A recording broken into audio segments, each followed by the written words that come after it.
මෙහෙම කැපිල්ලක් දැකලා තියෙනවද?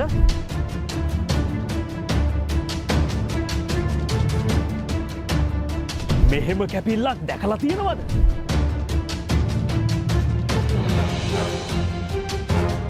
මෙහෙම කැපිල්ලක් දැකලා තියෙනවද?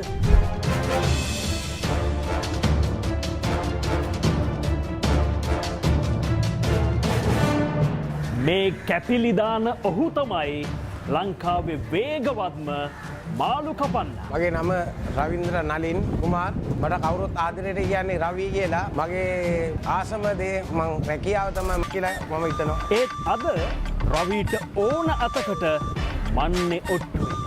මං හොඳ 100න් අවධානයෙන් තමයි මගේ වැඩේ කරන්නේ.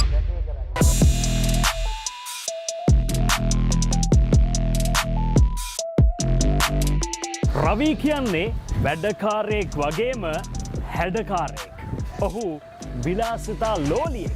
මාළු කපනවා කිව්වට හැම කෙනාගේම මේක නෑ. මේ විලාසිතා කියන එක මගේ ඇඟෙන්ම ආපු දෙයක්. මම මෙව්වා දාගෙන මම කොණ්ඩේ මෙව්වා කරගෙන ඒක මම ගොඩක් ආස කරන දෙයක් තමයි.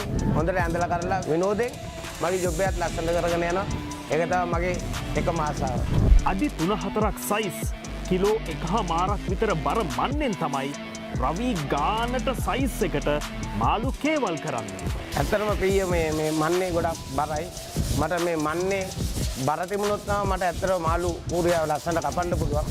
මේක බර අඩු වුණොත් මම අයින් කරලා ආයෙත් මම නැවත අලුතෙන් පීයක් අවුරුද්ද ගානේ ගන්නවා. මට බරට තිබුණොත් තමයි මගේ රස්සාවත් එක්ක මගේ මාළු කැපිල්ල කියන්නේ ඒක ලස්සනම කපන්න පුළුවන්.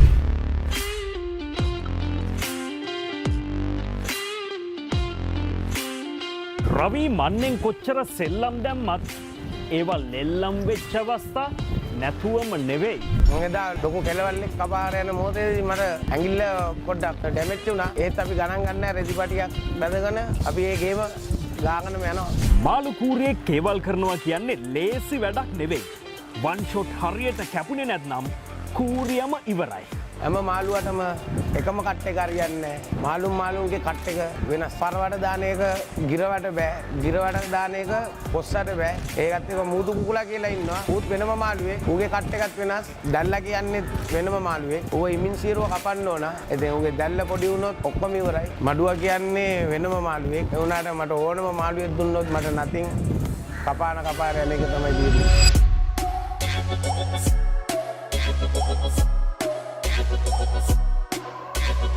එක එක මාළුන්ට කට්දාන රවි මේ විදියට මාළු කට් කරන්න පටන් අරන් අවුරුදු 28ක් වෙනවා.